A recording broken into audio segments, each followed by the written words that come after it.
Aeroplanes பறக்கிறது 4 விதமான ஃபோர்ஸை பயன்படுத்தி. என்னென்னா lift, weight, thrust and drag. First aeroplanes எப்படி ஃபார்வேர்டில் மூவ் ஆகுது அப்படின்னு பார்க்கலாம். ஃபார்வேர்டில் மூவ் ஆகிறதுக்கு உதவி புரிகிற பார்ட் என்ஜின்ஸ். ராக்கெட் என்ஜினை போலவே இதுலேயும் என்ஜினோட த்ரஸ்ட்னால ஏரோப்ளேன்ஸ் முன்னாடி மூவ் ஆகுது.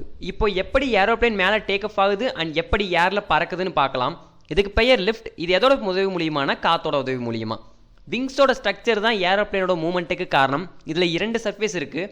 மேலே இருக்கிற சர்ஃபேஸ் ஈஸியாக ஏரை ஃப்ளோ பண்ண விட்டுடும். ஸோ மேலே கம்மியான அளவிலான ஏர் ப்ரெஷர் தான் இருக்கும்.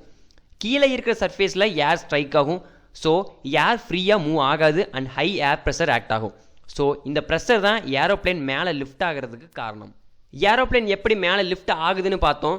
ஆனால் இப்படி லிஃப்டிங்னால ஏரோப்ளேன் மேலே போய்கிட்டே இருக்கணும். ஆனால் ஏன் அப்படி ஆகலைன்னா ஏரோப்ளேனோட வெயிட்னால. எந்த ஒரு எடையுள்ள பொருளும் கிராவிட்டினால் பூமியை நோக்கி இழுக்கப்படும். ஸோ ஏர் ப்ரெஷர்னால் உண்டாகிற லிஃப்ட்டும் வெயிட்னால் உண்டாகிற கிராவிட்டியும் சமமாக இருந்தால் மட்டும்தான் ஏரோப்ளேனால் ஒரே நிலையில் பறக்க முடியும். இந்த ப்ராசஸ் சரியாக நடக்க தேவையான ஒன்று ஏரோப்ளேனோட ஸ்பீடு. இப்போது ஸ்பீடு டிக்ரீஸ் ஆச்சுன்னா ஏர் மாலிகுல்ஸ் விங்கில் ஸ்ட்ரைக் ஆகிறது குறைஞ்சிரும்.